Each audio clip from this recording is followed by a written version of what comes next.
В Москве в постоянном представительстве презентовали книгу «Арктическая Одиссея». Мероприятие приурочили ко Дню полярника, рассказывает Татьяна Черемкина.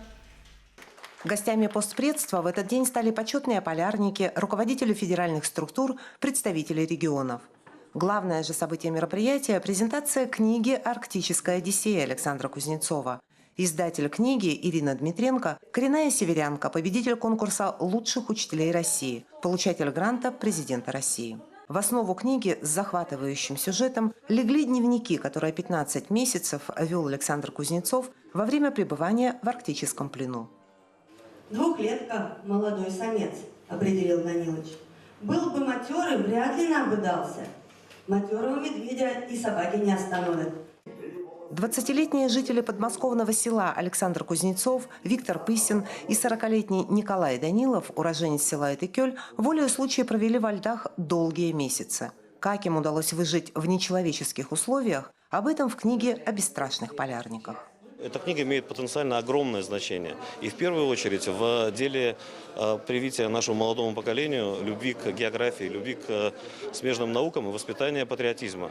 Собственно говоря, эти задачи являются уставными задачами деятельности и нашего русского географического общества.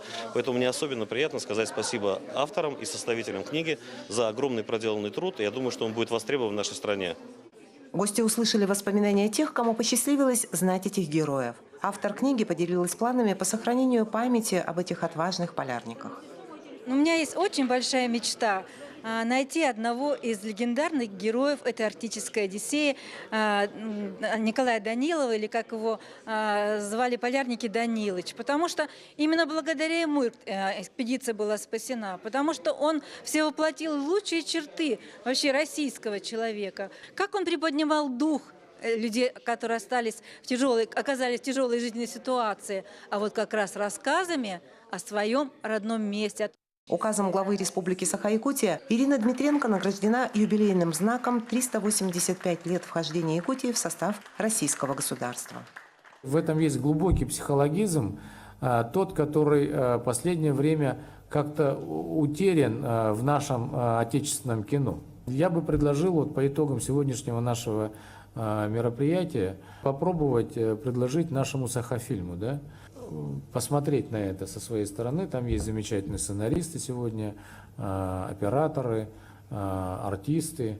Эту удивительную историю, честную до последней буквы, написала сама жизнь.